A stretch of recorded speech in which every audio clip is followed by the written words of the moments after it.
Hello everyone and welcome back to the UConn Huskies Dynasty. The Huskies are currently ranked 14th in the country and are 2-1 on the season after an upset victory over Alabama. It's no secret that this offense hasn't been up to standards, yet we still find ourselves roughly middle of the pack in the Big 12. But in terms of passing offense, we're bottom 4. And obviously the biggest thing to mention would be the struggles of the offensive line. It really hasn't been very good outside of maybe Blake Franks, who I think has been solid, but specifically our center and our right guard situation has not been ideal. Going forward, it will be Manny Smith at left tackle, Blake Franks at left guard, Russ Ehlers with the high power blocking ratings will play center, Wayne Rourke, who is a much more balanced player in general, will play right guard, and then the right tackle will be Jack Hines. This is much more similar to what we had last season, especially with the two tackles. Smith played left tackle most of last season, and Hines played right tackle most of last season as well. But one thing I really haven't mentioned is just how bad the weapons on this team are. And when I say bad, take it with a grain of salt. I know that we've got some solid players and guys like Max Cadet and Shaq McBath. And to be honest with you, I'm not too worried about the running back room with Max Cadet, who has impact development and has a ways to go before he's at his ratings maximum. My biggest concern comes with the pass catchers. And you might be thinking, well, you've got 3 sophomores in Dorian Tobin, Dalton Schmizniak, and Terry Overhauser, who still have a long ways to go. They can improve a lot. They'll be a lot better in their junior and senior seasons, surely. That's not the case. Tobin has a little bit of room to work with before he reaches his ratings maximum, but he's not going to get better at route running. He's not going to get better hands, and his hands aren't very good at the moment. Really, the only thing Dorian Tobin has going for him is the fact that he is incredibly fast. And then you might be thinking, well, at least you've got Dalton Schmizniak, who appears to potentially be the future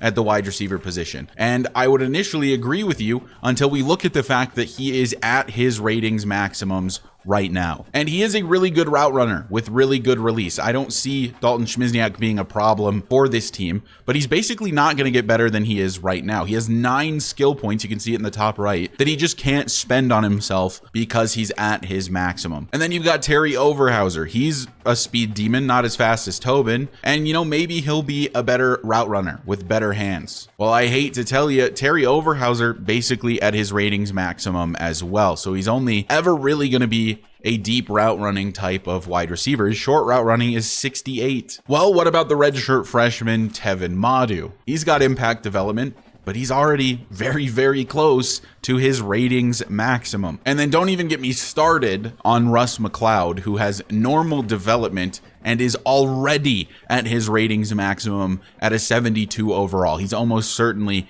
going to be cut from the team next season. So now you might be wondering, what about the true freshmen, Jeffrey Ritchie and David Gastineau? Well, they actually both have star development, which is the best of all of the receivers. Ritchie, to his credit, has a decent ways to go before he is at his ratings maximum. His hands in particular look like they have potential to be very, very good, but he's never going to be a great route runner. Only one more upgrade there before he's at the maximum.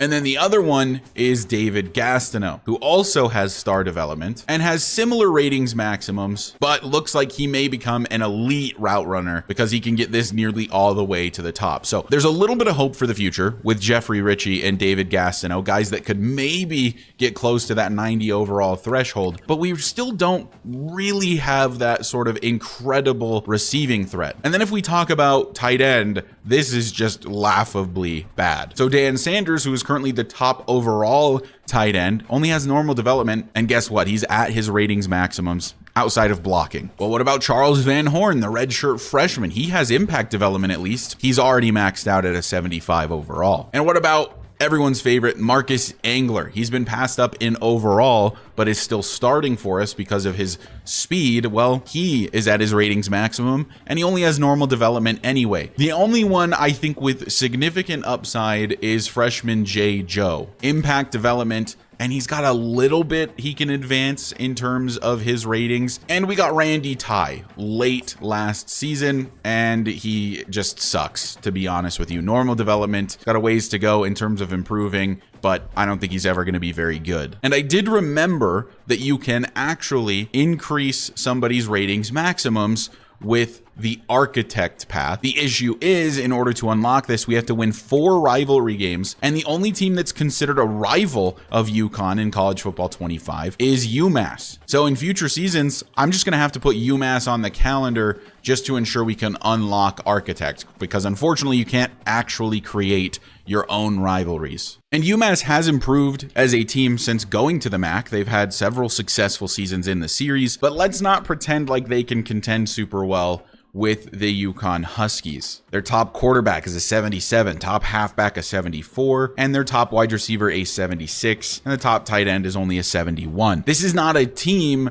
that we should be playing against. And I actually did just remember that, technically speaking, UCF is a rival of UConn. They're also in the Big 12, though we haven't met up with them since joining the Big 12 outside of maybe the first season. None of our games on the calendar this season are rivalry games. So we'll just have to wait until next season. I'll try to put UCF and UMass on the calendar to ensure that we can unlock Architect as quickly as possible, because I do think that would help out this team tremendously. So if we check in on the recruiting board, there's only 14 targets at the moment. One of them we haven't even sent a scholarship to just yet, but we're doing very well in pretty much every single battle, although FSU is now in on Matt Griggs, so might need to pursue him a bit more heavily. And we're close to getting a commit from Deontay Garbutt, but LSU and Texas are in the mix, though it looks like we're gaining roughly the same amount of influence as them every week. Maybe Texas is getting a little bit more. We're also close to getting the corner John Catapano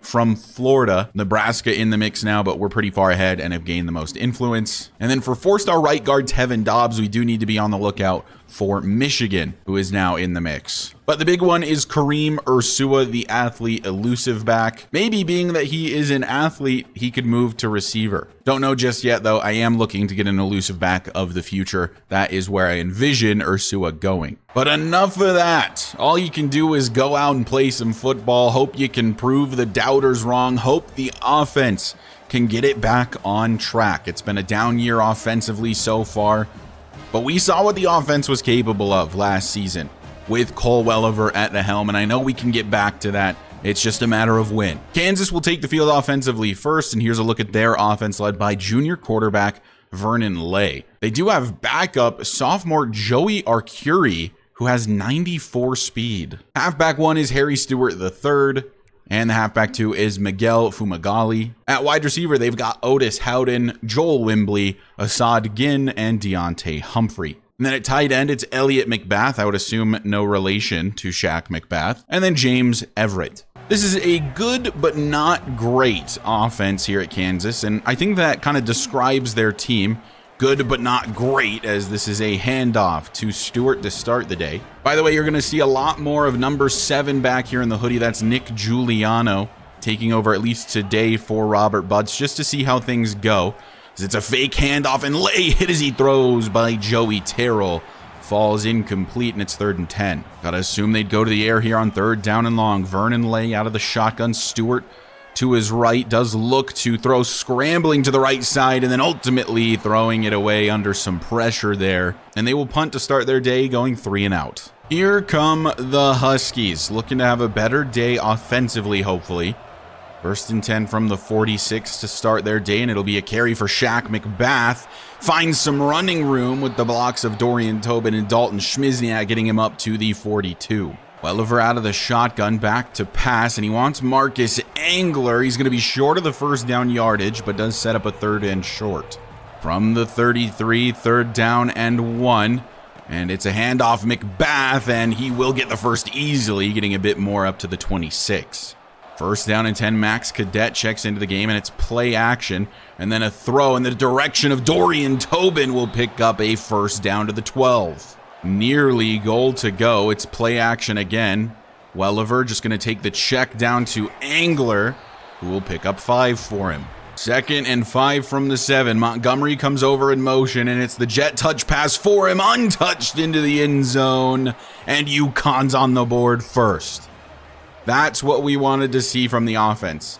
Efficient. I don't care if it's flashy. I just want it to work efficiently. Only saw the 1 3rd down during that drive. It was a 3rd and 1, and we converted easily, and we get 6 on the board to start the day. By the way, I forgot to mention it, but I have officially redshirted the cornerback, Randy Radovich.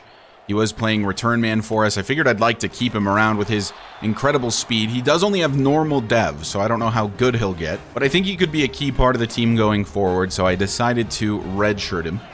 2nd and 9 for Kansas, down 7-0 now, bringing a man in motion, and it's the fake jet, and then I hand it off Stewart, but Joey Terrell in the backfield, no gain. Stewart still in the backfield, but I imagine they go to the air here. Blitz sent by UConn, but time to throw, incomplete though. Good coverage from Santos, and it's another 3-and-out for the Jayhawks. A good return from Terry Overhauser means we start in Jayhawk territory on this next drive. It was nice and methodical. Got the score on the last drive. Let's see if we can continue that. So we'll look to throw, and we want Dalton Schmizniak, and he does hold on through the contact. From the 38, it's 2nd and 6. Tobin will come over in motion. Fake jet to him, and then Shaq McBath on the carry, trying to fight for additional yardage. It's a 3rd and 2.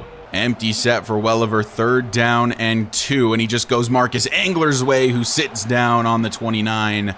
1st down, UConn. On 2nd down and 9, we'll try again. And this time, he wants it all. Going to Dorian Tobin, in zone, incomplete. Good coverage from the safety. 3rd down and 9 here. Welliver back to pass, and he wants McBath. Finds him, and he does not hold on through the hit. It was a decent throw from Welliver, maybe a little bit far in front of him. Falls incomplete. McBath can't hold on. He's not the best receiving back. So we'll settle for the Zach Costanzo field goal attempt. It is a 16-mile-per-hour wind against him. Kick on its way, and I missed it wide to the right. Got too much of the meter. No good. So still only 7-0 UConn. Feels like a failed opportunity there. Vernon Lay will throw quickly on the RPO, and Nick Giuliano there makes the tackle, pushing him out of bounds at the 33. Giuliano has the same coverage ratings as Robert Butts, but is a better athlete in general. But Butts may be a touch smarter of a player, as this will be the first decent carry, I think even the first positive carry on the day for Harry Stewart. We'll see how it works for Giuliano and if he earns the starting position going forward. 1st and 10. This is a wide receiver screen. Flag is down. I'm not sure who that's on. It's on Corin Daly. Maybe a late hit on the quarterback there, and it's additional yardage for Kansas. After the penalty, they're on the UConn side of the field. From the 42, Stewart doesn't get the carry. It's a fake that fooled even me, and Adonis Keogh gonna get a sack off the play action. Keogh looking to be the future of this D-line, proving it here in his redshirt freshman season. A loss of 9 for Vernon Lay. 2nd and 19, now back on their own side of the field again. And this time, they will not go to the ground. It's another play action. Under some pressure, is Keogh going to get another one? He does wrap up the quarterback, but he throws it away. 3rd down and 19 for Vernon Lay and the Kansas offense, and they're setting up a screen for the halfback. Jukes back to the inside, but can't get past Nick Giuliano. And it's a 4th and 19, and are they going to go for this? Sorry, 4th and 13 is what I meant to say. I said 4th and 19, I believe. They're attempting a 62-yard field goal attempt. They do have the wind. It's a 16-mile-per-hour wind. They're going to take the quarter break after the first quarter ends to think about it. And they're still lining up for it. 62 yards, but now facing the other way, by the way. So they swap sides where the wind is against them. They're still attempting it. And you know what? I think that might have had the leg, but it's wide to the left, no good. A missed field goal for each team, and it's still 7-0 as we start the second. Maybe if they had tried that before the quarter ended, when they had the wind advantage. Doesn't make sense to try to kick it into a 16-mile-per-hour wind, but hey, what do I know? I'm just the head coach of the Huskies. 2nd and 6, Welliver play action, and then fires it in for Tobin, who can't hold on through the hit. So another 3rd down situation for UConn. And we'll look to throw here, going over the middle, incomplete. Wanted Dalton Schmizniak. 4th down, we'll punt it away. That first drive for the Huskies was impressive. It got the job done, and it's been quiet ever since. 1st and 10 Jayhawks. Adonis Keogh in the backfield along with Gerard Byler. By the way, I did take the advice of a comment to slim down Byler a bit, as he likely would have in the offseason, switching to safety. Back to pass is Lay under some pressure. It's Corin Daly. He gets the throw off. It's completed to Stewart. And Joey Terrell pushes him forward, and now it's a 3rd and inches. from the 35. Gonna need a TFL basically to get the stop, and that's exactly what we get. It's Corin Daly in the backfield, nowhere to go for Harry Stewart. 4th and 2, they punt it right back. 8 minutes left in the first half, 1st and 10 from the 32 for the UConn Huskies. McBath, a burst of speed, but I think a holding penalty is gonna back us up. It's Manny Smith. Shooting ourselves in the foot, time and time again. 1st and 20. McBath gonna get another carry, jukes this to the outside, but only 2 yards for all the running he just did. So now it's a 3rd down and 18.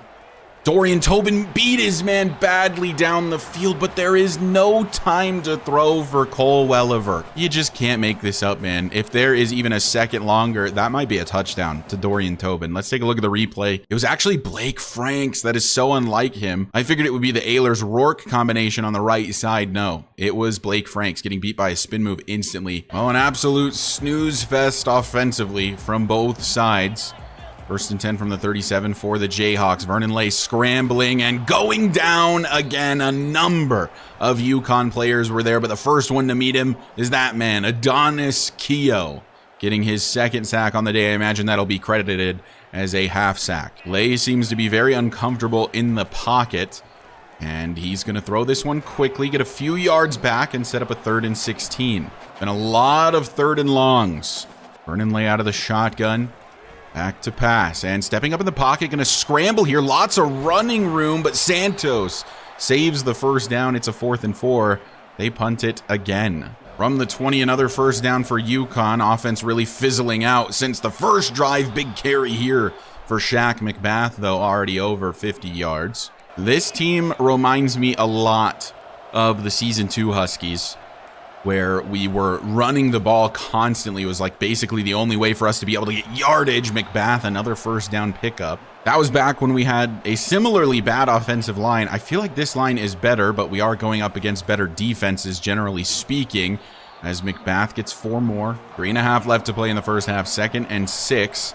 And it's a delayed handoff to McBath, and he's going to lose 3 yards. Blitz sent by Kansas, and it's a loss of 3. Dan Boyd into the game, and now it's 3rd and 9. Welliver back to pass. He wants Tobin, makes the grab, fighting for the yardage. He's short of the 1st, and they want us to punt it here. I'm going to go for it. And it's a pretty weak box for Kansas. I think this is convertible, and I like our defense's odds even if we don't. McBath, though, going to get it done. Don't even have to question it. 2-minute timeout. 1st and 10 from the Kansas 41. Got Brock Montgomery wide open underneath, and he'll get up past the 30 to the 27. So on the fresh set of downs, Welliver back to pass, and he's got Tobin again. Burst of speed, block picked up by Shaq McBath, and Dorian Tobin goes out of bounds at the 11. Minute 31 left to play in the half, and this is the best UConn has looked since their first drive.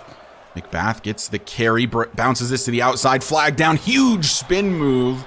And all that for nothing, as Blake Franks has a holding call. So now it's a 1st and 20 from the 20. And we're going towards the end zone. Tobin make a play. It hits him in the hands and falls incomplete. On 2nd and 20, we'll try again. We're back to throw. We want Marcus Engler. It is out of reach from Welliver. Blitz was sent. Need Welliver to be able to make a throw like that. 3rd and 20 now.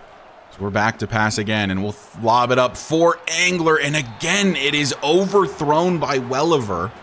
Really gave Engler no shot, just wanted to give him a jump ball, the big-bodied tight end. But now it's a 4th and 20, a minute 13 left, and we're going to settle for another field goal attempt. Kick on its way from Costanzo, and it is good. So it's 10-0 UConn. Can't help but feel like this should be a blowout the way the defense is playing. 1st and 10 Kansas. All 3 of their timeouts in a minute 10. Plenty of time to get down the field and get some points on the board. They'll go to the air with Vernon Lay. Blitz picked up nicely. Santos beat badly on this route, and it's a timeout called by Kansas and a huge pickup. Still a minute 4 left. That was really poor coverage by Santos. Vernon Lay, empty set. And time to throw again, but it's running out as Joey Terrell meets him in the backfield for the 3rd UConn sack of the day. They burn that 2nd timeout. Now it's 2nd and 21. We'll give them a little bit of cushion here. Lay throwing underneath. We don't mind that, and it sets up a 3rd and 10. This time they go to the hurry up, not using that last timeout. 45 seconds left in the half. 3rd and 10. Lay, time to throw. Pocket is perfect this time, but he runs into D'Angelo Townsend, breaks the tackle, meets Joey Terrell, and does not get the first. Just short of it. 4th down and inches. Good open field tackle from Joey Terrell. And they, with just a few seconds left, will kick a field goal. This one is also going to miss to the left. No good for Kansas.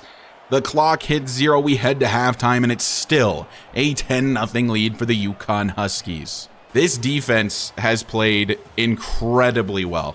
I can't even believe how good the defense has been today. -5 rushing yards allowed for Kansas and only the 67 passing yards. This game feels like it should be like 31-0. The defense is dominating. We knew that this defense would be good, and we knew that they'd be really good in the run game with the linebackers we have, with the safety help that we have, and with the defensive linemen that we have. They're all up-and-coming stars.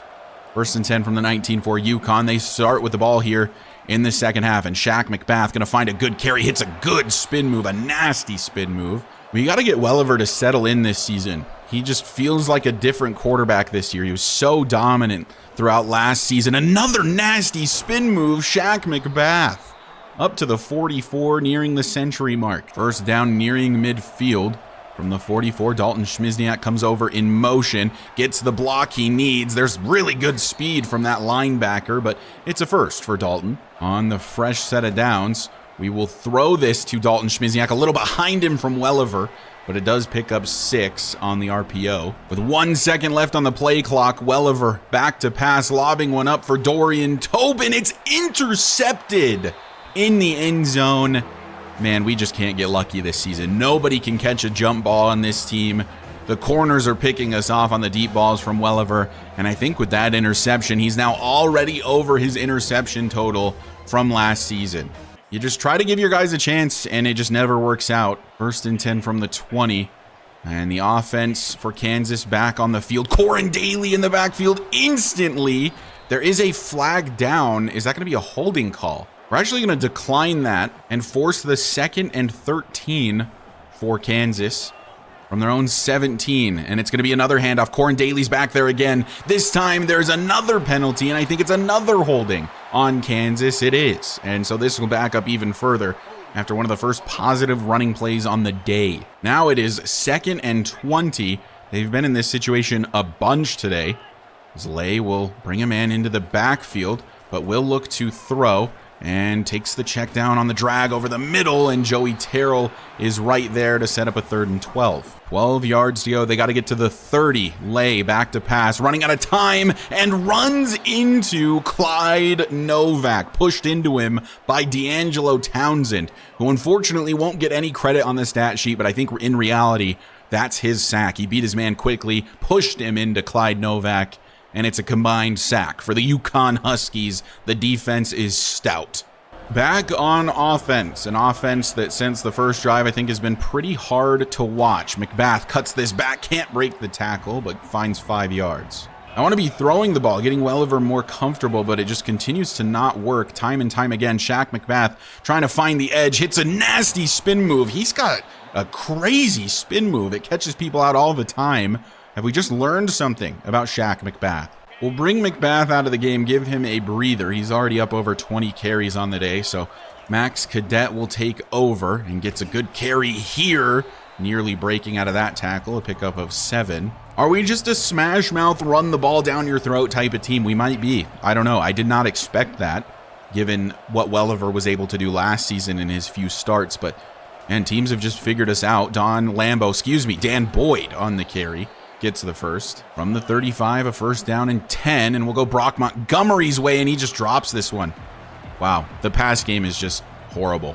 One thing you got to consider is last season, we had Shamar Porter, the best receiver that UConn has seen during the series, and a reliable guy that would never drop something like that, and now our best wide receiver is Dorian Tobin, who really is only good because he's fast. So when we have drops like that, we end up in these situations, these 3rd and medium situations, where time and time again we've been unable to convert. This time Montgomery, though, the sure hands, gets up to the 15. Another thing to keep in mind is that if we can't get over a certain passing yards per game threshold, that certain quarterbacks may be transfer risks. Neil Powell, I know, is one of those, though it seems like we're not as concerned with him anymore. I like Calvin Plummer quite a bit more than him. Dalton Schmizniak nearly gets broken away and into the end zone, but just shy of it. 2 minutes left in the third quarter, 2nd and 2. Cadet on the carry up the middle, fighting for the yardage and falling into the end zone.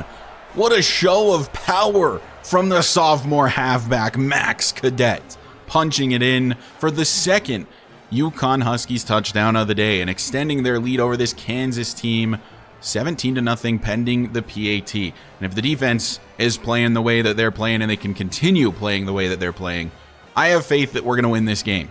1st and 10, Kansas, struggling to get anything going offensively. This defense has been incredible. Good throw there from Vernon Lay, and they will get some positive yardage here. Surprised they're going to the play action with how much we've been able to get pressure this season. We have to be leading college football in sacks. We are in the backfield constantly. A huge hit laid by Raheem Lovelace, thanks to D'Angelo Townsend, who has been a menace today. Quiet on the stat sheet, but very loud in the backfield.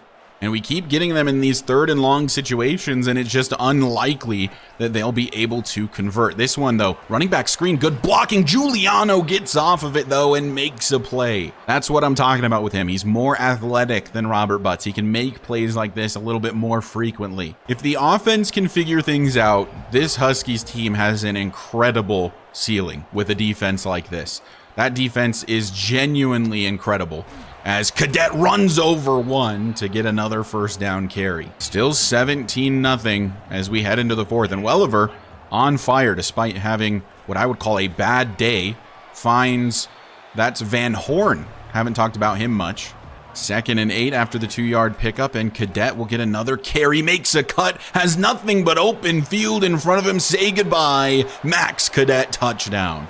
And UConn will extend the lead. It seems like we may just be a run-first team. Max Cadet has a bright future here at UConn. Stole him a couple seasons ago from Penn State. Managed to get him at the last possible second. And here he is scoring touchdowns. The 2nd one on the day for his UConn Huskies. So at this point, I think you get what's going to happen. It's likely going to be a lead for the UConn Huskies and a win for the UConn Huskies. I will update you if anything interesting happens. Joey Terrell getting yet another sack. Guys, I don't even know what to say at this point. I'm just jumping in really quick. I paused the recording because I was like, this game's over. I'll just play it out to see if anything crazy happens that I want to show you. And something crazy happened that I want to show you. This is insane. To set the stage, it's like a 3rd down and 8 with like 6 minutes left in the game. I could easily run the ball here and just, chew more clock and then punt it away. But I wanted to throw the ball. We've struggled to throw the ball. I want to see if we can succeed on a passing play. And so it's a play action play, 3 tight end set. And what's the first thing you notice right here? What I noticed immediately was Marcus Angler breaking open. The safety appears to be running with Tobin wisely. So Angler, who is on like a late wheel, I forget what this route is called, but he's going upfield wide open, just completely wide open, free touchdown, decent time to throw for Welliver, sets and fires, right? And this, I'm like, perfect. We finally got one. It's a dot from Cole Welliver, and it's in and out of the hands of the typically very sure-handed Marcus Angler. Would have been a touchdown. This passing game just can't get right. The game has come to a close. It's a 24-0 shutout win for the UConn Huskies. But I'm not really happy with it. I'm going to be honest with you. The offense once again struggled, and even in times where it seemed like the passing game was going to work, we had drops like that one I just showed you with Marcus Angler. We had a drop from Montgomery that was really bad. I just don't know what to do about the passing game. The running game appears to be working great, with Cadet and McBath both having great seasons thus far. But I only think we can go as far as this passing game will take us. There's going to be games where we're down, and we're going to need to rely on it. And right now, I don't think it is something we can rely on at all. If we take a look at player stats, 15 of 27 for Welliver, 55% completion percentage, touchdown, and a pick. Rushing, McBath, 16 attempts for 106. Cadet, 11 for 94 and 2 tutties. 8.5 per carry, and 6.6 for McBath. In the receiving game, Dalton Schmizniak got the majority of the receptions, 5 of them for 39 yards. Tobin, 3 for 38. Angler, 3 for 14. Should have been 4 for like 40 and a touchdown. Montgomery, 3 for 39, had a touchdown as well on the jet touch pass, but did have a bad drop. And then Charles Van Horn got one of his first catches. And then defensively, this is where the team was just absolutely disgusting today. Joey Terrell, 8 total tackles, also had 3 TFLs, but that doesn't lead the team because the freshman Adonis Keogh, 4 tackles for loss, including a sack and a half. Daly with 3, Townsend with 3, Terrell with 3. We were in the backfield more than they were.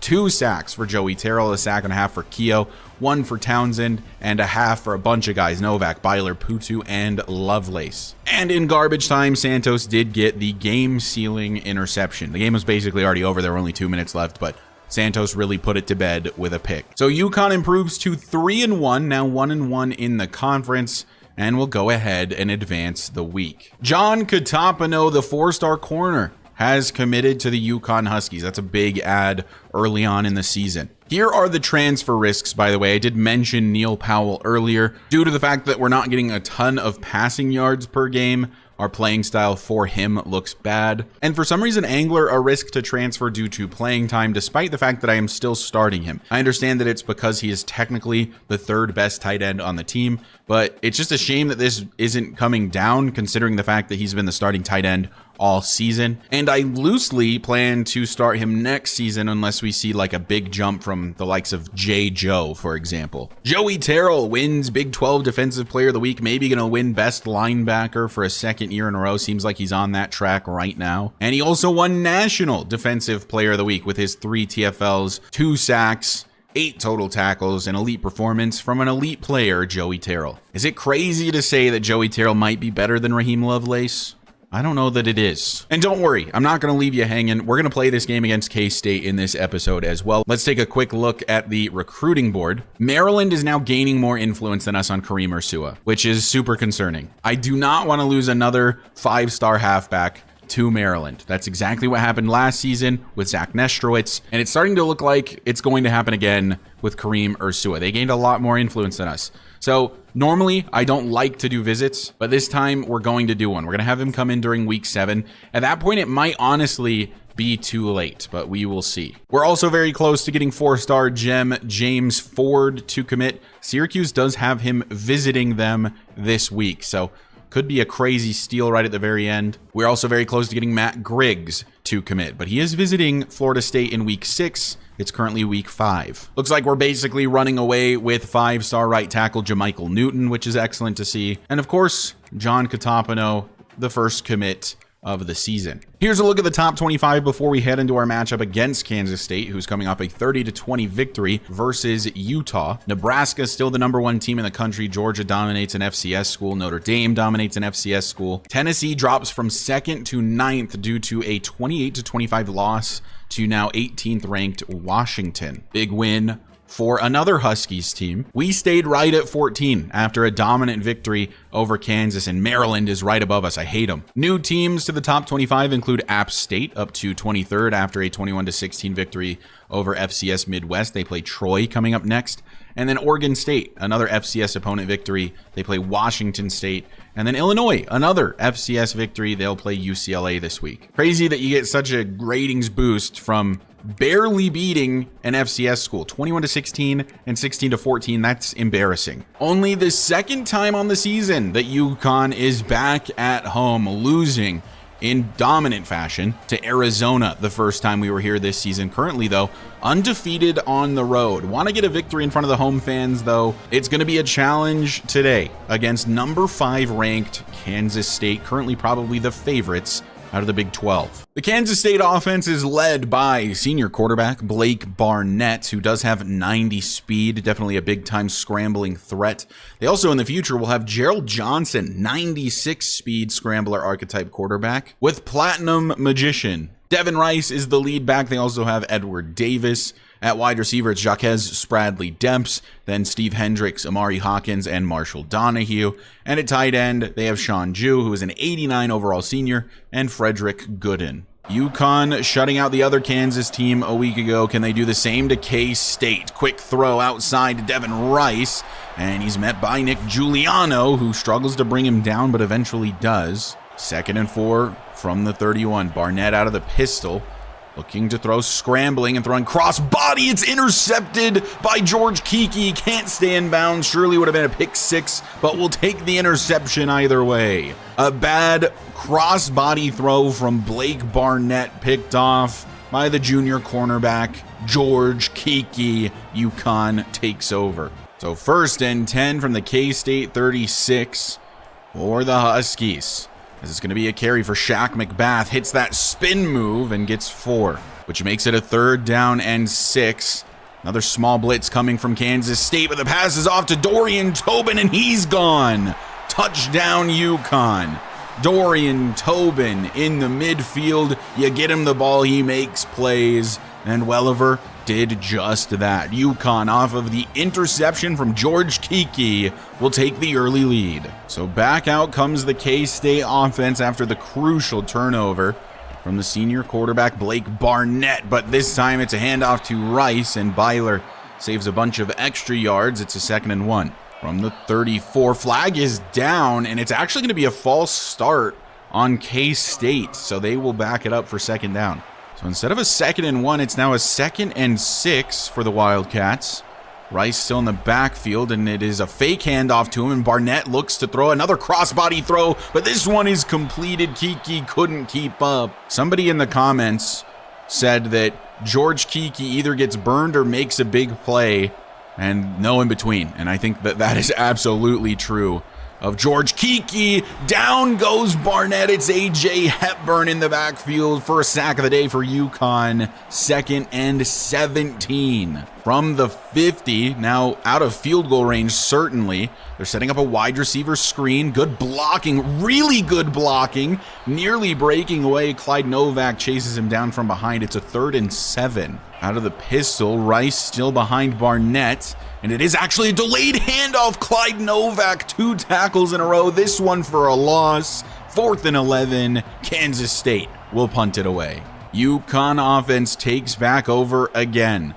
The defense continuing to play at that elite level. Flag is down here. This run for McBath not going to count, as I believe that is Manny Smith on the holding call. 1st and 18 now after the penalty, and from our own 8, McBath gets the carry, but Jack Hines gets blown up. And now it's going to be a 2nd and 20 for UConn. From the 6, in motion is Dalton Schmizniak, following the blockers, breaking this to the outside. He might have the 1st down. He does, and a bit more. All the way up to the 33, a 1st and 10 for Dalton Schmizniak. Dalton able to bail us out there. He's out on this play, so it's Montgomery on the right. Doesn't really matter, though, as we're going to the ground with McBath. Down he goes, and look at that. Another holding call. Marcus Angler has had a number of them this season. We'll back it up again. They may decline, though, and take the 2nd and 15. They did accept, so it's a 1st down and 20. I think I personally would have declined that. From the 23, we're back to pass, and that throw is well behind where it should have been for Dan Sanders, and now it's 2nd and 20. 2nd and 20, play action for Welliver. And he's going to scramble here, and then, oh my goodness, that's nearly intercepted. I really wish sometimes that these players would just sit down where they are. So at this point, I just want the check down to McBath. So I want him to just sit there, and as soon as I press the button, he starts running up the field. And it should have been intercepted. I mean, just insane. If he just sits down right there, it's perfect. 3rd and forever from the 23. Slight blitz on its way. Welliver to throw, but hit as he throws, as the left tackle Jack Hines gets beat again. 4th and 20. UConn will punt it away. 2nd down for the Wildcats. Barnett throws quickly. That one incomplete, forced out by George Kiki. And now it's a 3rd and 10. From the 38, Barnett to throw again. Has a man open. It's another drop for the Wildcats. He was wide open, cooking Santos off the line. And we have gotten bailed out twice due to bad wide receiver drops. Byler is right there. I don't imagine this getting much further than that, but should be a catch and a 1st.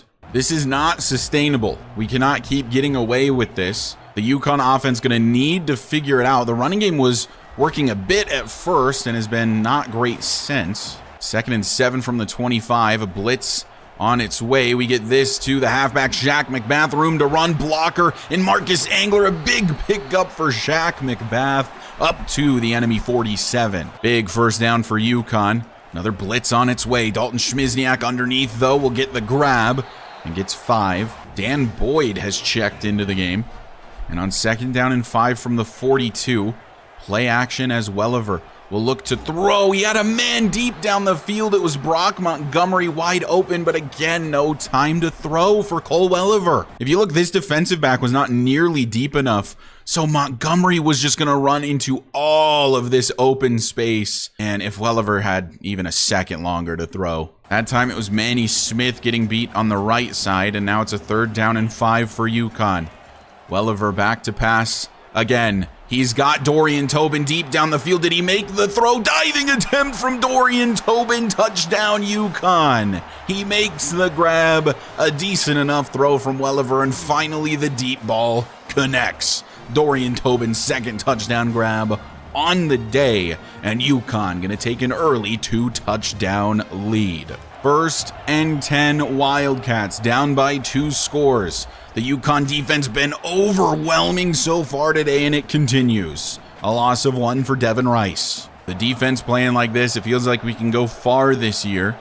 3rd down as he'll throw quickly. This one incomplete. Byler right there. And it's 4th and 11. They'll punt again. Did he not have a man wide open over the middle? The closest guy to Amari Hawkins was the ref. Huskies offense takes over again. Still 2 minutes left in the first quarter. Chance for additional points as McBath runs out of room. 2nd down. Now a 3rd and 9 from the 39. And Angler is wide open this time, and Welliver makes the throw. A 1st down for UConn. In K-State territory as McBath gets the carry and doesn't get very far. 5 rushes for 10 for Shaq McBath today. First quarter nearly coming to a close. 2nd and 6. McBath gets another carry, finds a small lane, and sets up a 3rd and short, and that's where we'll start the 2nd quarter. 3rd down and 2.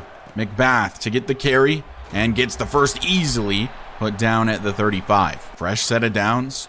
Play action for Welliver. Gonna lob up a deep ball for Dalton Schmizniak, and he comes down with it!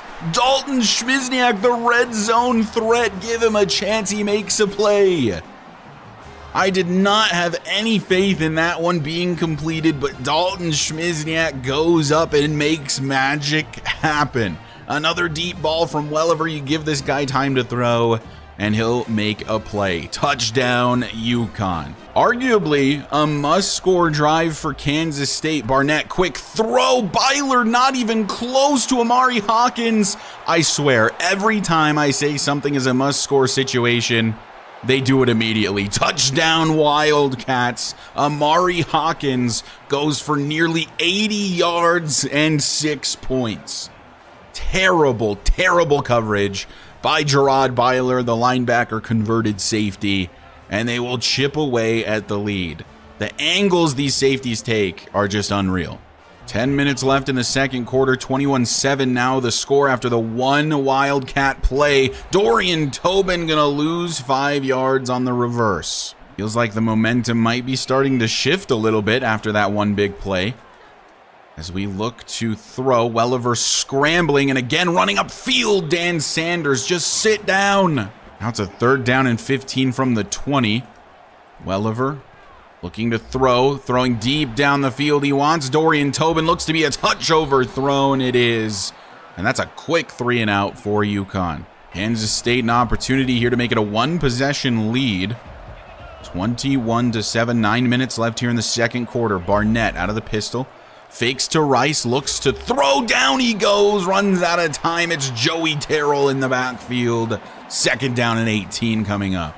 A sack for a loss of 8 from the reigning best linebacker in college football. Clyde Novak lets Devin Rice go nowhere.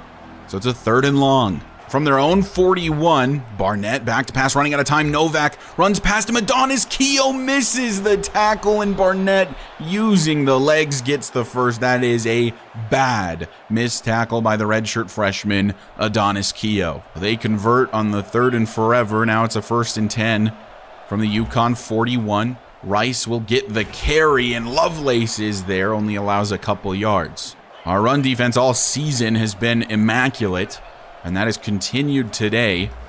Barnett will throw, though, and finding his target, Giuliano makes the tackle, but does allow the first up to the 29. Out of the shotgun, 6 minutes left in the half. Fake to Rice. All kinds of time to throw. Perfect pocket. Crossbody again, Barnett. Nearly picked by Hepburn. Swats it down instead. From the 29, it's a 2nd down.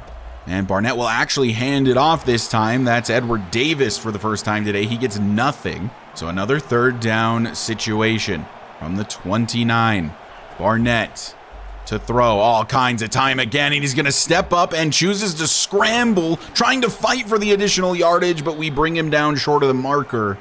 It's a 4th and 2, and it looks like they're planning to go for this. From the 21, a 4th down and 2. Barnett is under center, 3 backs behind him. It's scrambling to the left. Barnett, down he goes. It's D'Angelo Townsend getting credited with a sack, and it's a turnover on downs for K-State. We sent the house. It was an engage 8 blitz, and Townsend makes the play.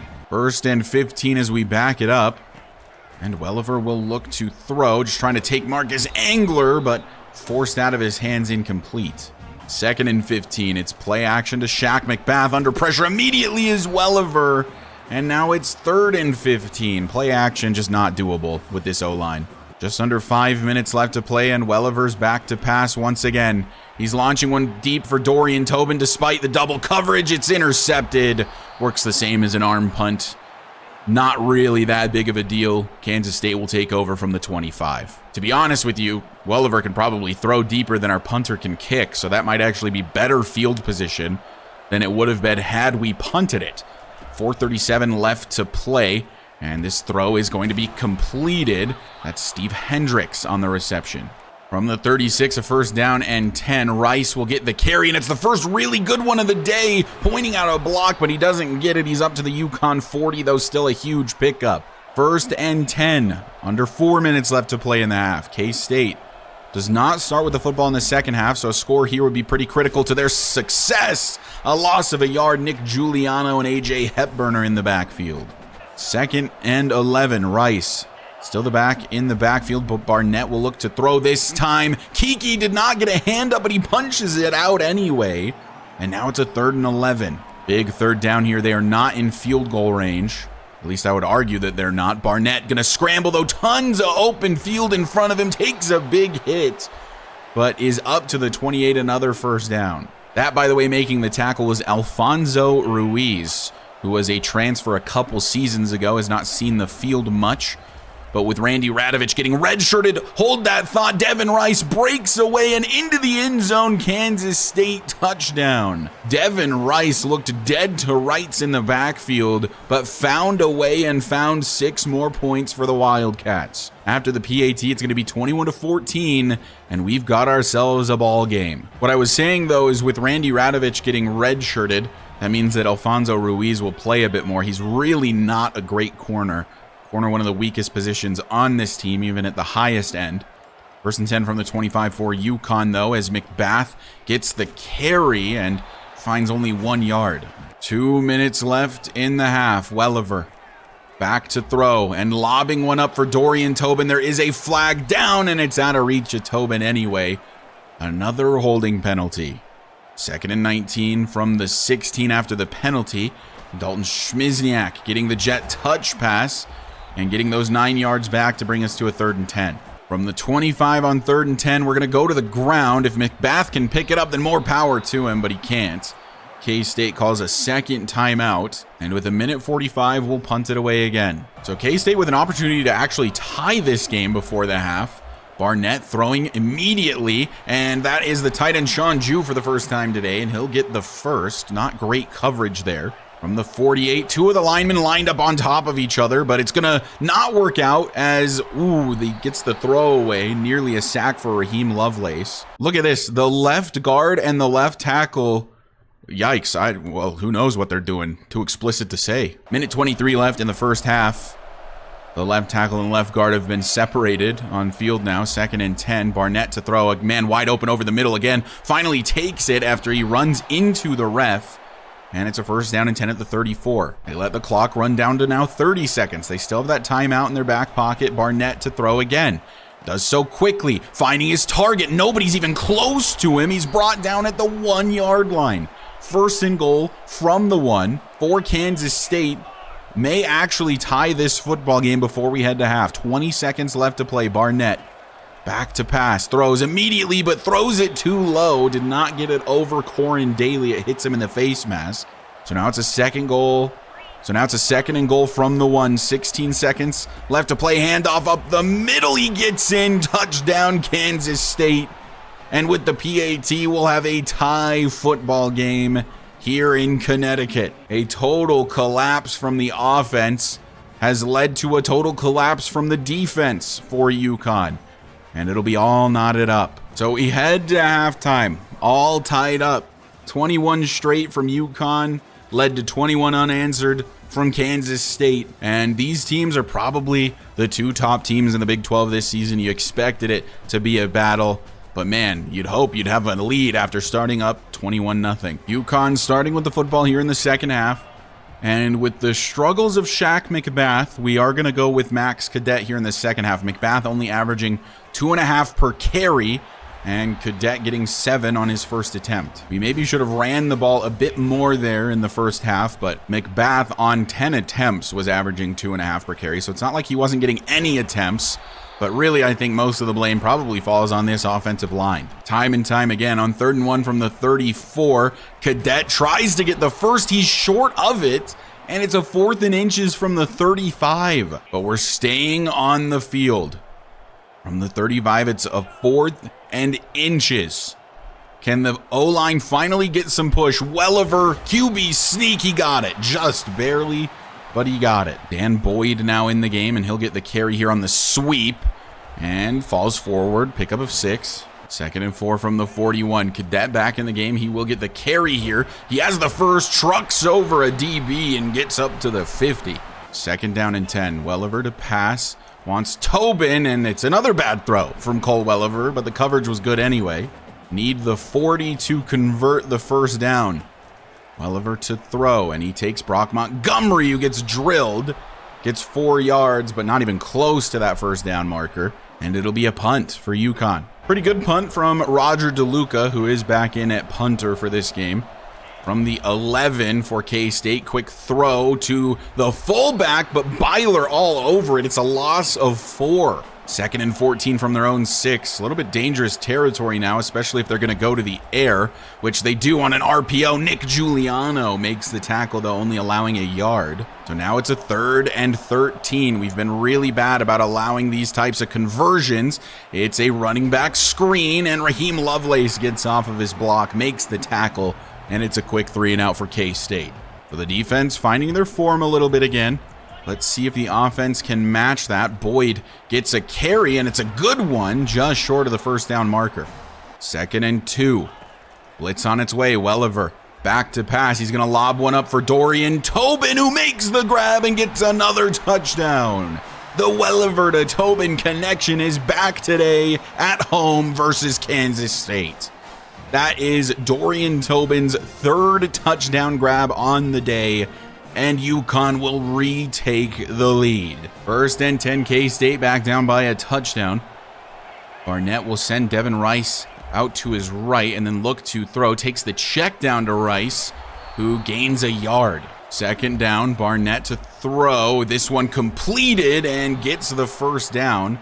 Not great coverage there by George Kiki. 2nd down and 11 now. 2:20 left to play here in the 3rd quarter, and it's a delayed handoff to Rice. Corin Daly gets off his block and gets another TFL. A loss of a yard. From the 29, Barnett to throw. They're setting up another wide receiver screen. Blocking not nearly as good this time, and Hepburn stops him shy of the 1st down marker. 4th down and 4. They'll punt again. Brings us to a 2nd and 9 from the 29. Blitz on its way. We'll get this to Tobin. Flag down. I gotta imagine that's a holding.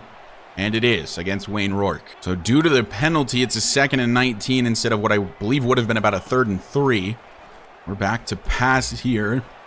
Dan Sanders makes the grab and makes it a 3rd and 5. 1 quarter of football left to be played.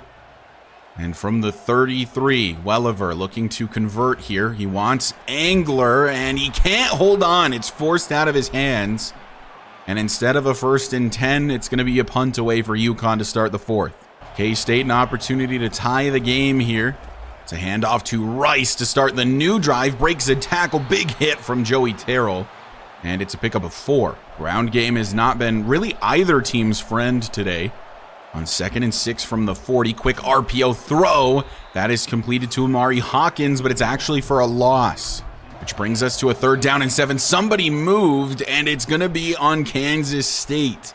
False start, and they will back this up, making it a more challenging 3rd and 12 now. Has all kinds of time to throw. Going to scramble now. Joey Terrell's in the midfield. Misplays it, Joey Terrell.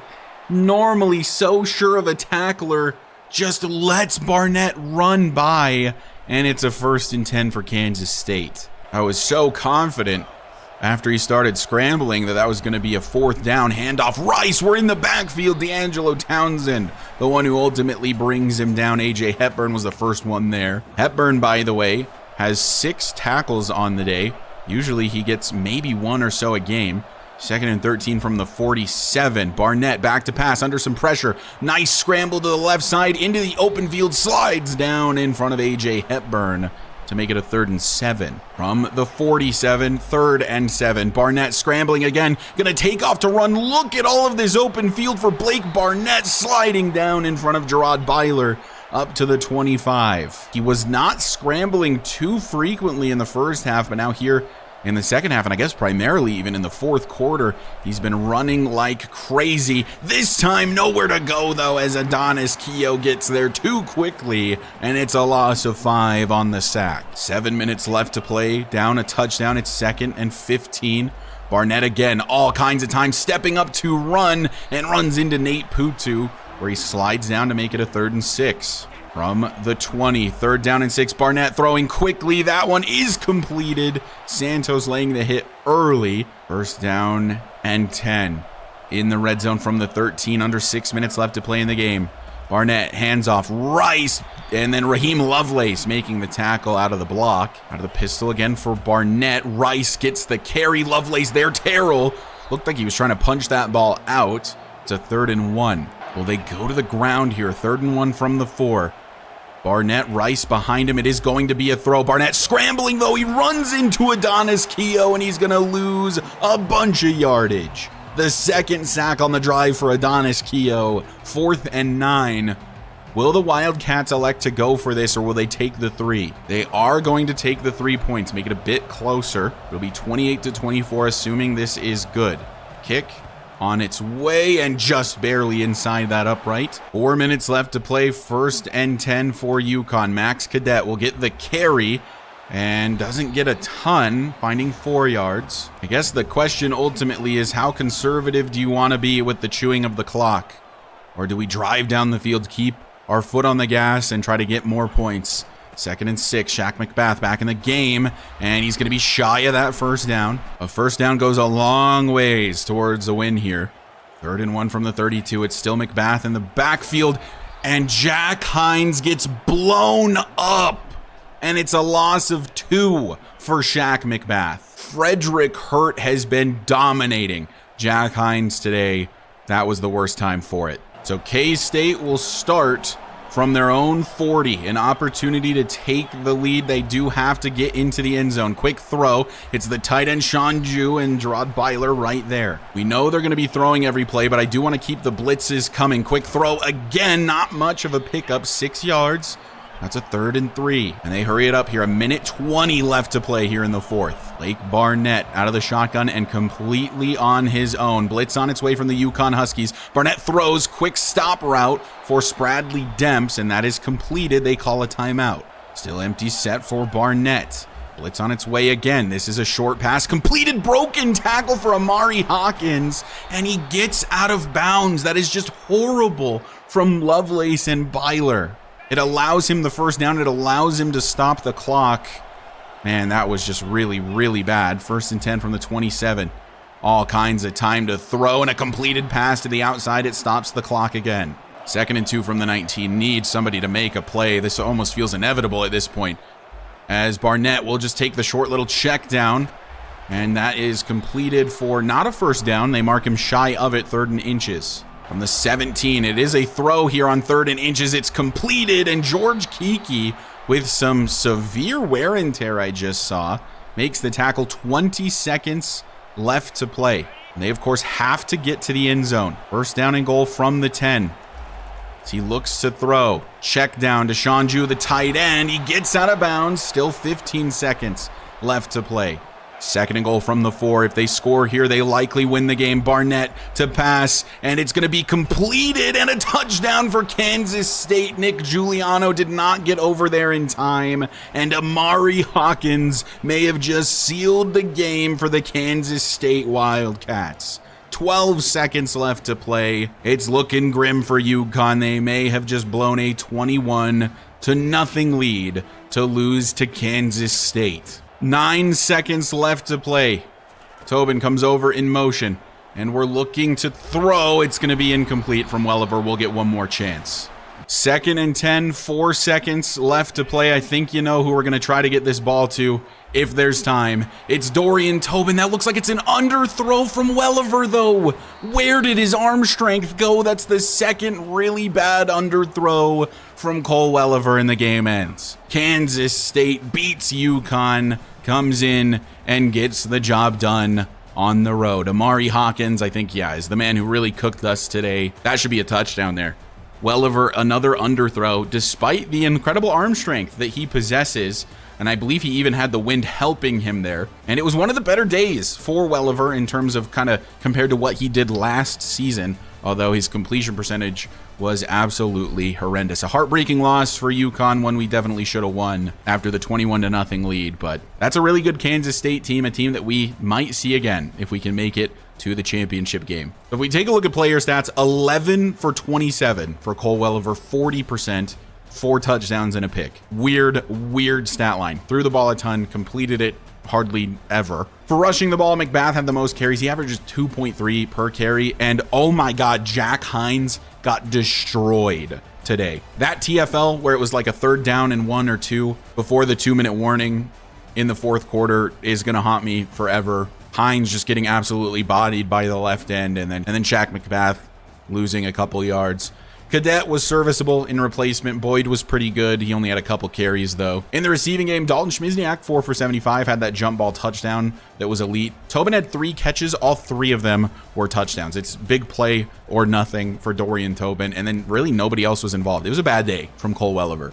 Defensively, A.J. Hepburn had 17 tackles. 17 total tackles, including 6 TFLs and a sack. What is this guy on out of the slot today? Why was he everywhere? A gut-wrenching loss for the UConn Huskies, a game that we could have won and maybe even should have won, but it is what it is. We'll go ahead and advance the week onto week number 6. James Ford, the right tackle, has committed. That's huge. We need tackle help really bad, it appears. Another tackle, Deontay Garbutt, has committed this week. That's our 2 big commitments for now. And A.J. Hepburn, unsurprisingly, wins Big 12 Defensive Player of the Week with 17 total tackles. Wouldn't be shocked if he wins National, and there it is, popping up on your screen. National Defensive Player of the Week for A.J. Hepburn. Insane performance. UConn falls to 18th in the rankings, now 3-2 on the season, and they'll face 1-2 in the conference, Syracuse, in the next episode. This has turned into a little bit of a rivalry for us. Syracuse has stolen a number of players from us in our time in the series, notably Barry Wright, a defensive tackle, now a junior, has become quite the player. And they also have true senior cornerback Paul Townsell, who is an 82 overall. He has not developed as much as maybe we would have anticipated. He was one of the big names from season number 1. Syracuse stole him, but because of that, I ended up getting Raheem Lovelace, and I think we would take that every single time. Here's the stats on the season so far. It's not been a good year for Cole Welliver. He threw, 4 interceptions the entirety of the year last season, up to 6 this one. Completion percentage is down. Touchdowns are down. Yardage is down. It's just been a down year for the passing game in general. And I think a lot of that has to do with missing Shamar Porter and the weaknesses on the offensive line. Definitely feels like our O-line is not as good this year as it was last. McMath had the hot start, has been a little bit quieter since, but has had a good year, over 500 yards, Cadet over 200, and has more touchdowns. In the receiving game, Dorian Tobin only 12 catches, 250 yards though, 5 touchdowns. Dalton Schmizniak with 3 touchdown grabs, 180 yards on the season. And then Marcus Angler, the only other guy over 100. In terms of the offensive lineman, it's Manny Smith that has allowed the most sacks. He's playing left tackle for us. And defensively, it is AJ Hepburn that leads the team in tackles right now after the outrageous 17 tackle performance against Kansas State, up to 46 on the season. Leader in TFLs, though, is Joey Terrell. No surprise there. And the leader in sacks, Joey Terrell, with 5. Adonis Keele, by the way, having a stellar freshman season, 5 sacks on the year. I do think that he has often benefited, though, from the guys in the interior, Clyde Novak and Corin Daly, specifically getting pressures and then forcing these right-handed quarterbacks to scramble to the right, where Keogh is just setting a really good edge. And our leader in picks, Jamie Santos and George Kiki, each with 2, but Kiki with 4 pass deflections on the season. And here's the current top 25. It appears as though Nebraska lost. They lost to Rutgers, of all teams. They were previously number 1. Now Georgia takes over number 1, and then it's UNC, Notre Dame, and K-State jumps up a spot after beating us. Baylor is in the top 5 now. In fact, we're kind of on the outside looking in of the Big 12 championship game at the moment. We would need Baylor or Kansas State, even Oklahoma State, to drop 1 to 2 more games, depending on which team you want to talk about. So we need to win out the rest of the year if we want any chance of making that Big 12 title game. This might just kind of be a down year for the Huskies. Although, we started 2-2 last season, went on a crazy run, and ended up making the playoffs. I believe that we're capable of doing that again. It's just that this offense is really struggling. I think that this O-line is weaker than it ever really has been, especially the weakest it's ever been in the Big 12, and it's really been a significant concern. But anyway, that is going to do it for this episode. Thank you guys so much for watching and for the continued support. If you haven't done so already, in the description there is a link to join the community Discord. And also consider hitting that join button down by the subscribe button. You can do so for as little as $1 a month. There are benefits to you, and it does help me out a ton. But if you find yourself coming back on the regular and you aren't already subscribed, go ahead and hit that sub button for me. It does help me out a lot. And I will see you guys in the next episode where we face off against the Syracuse Orange.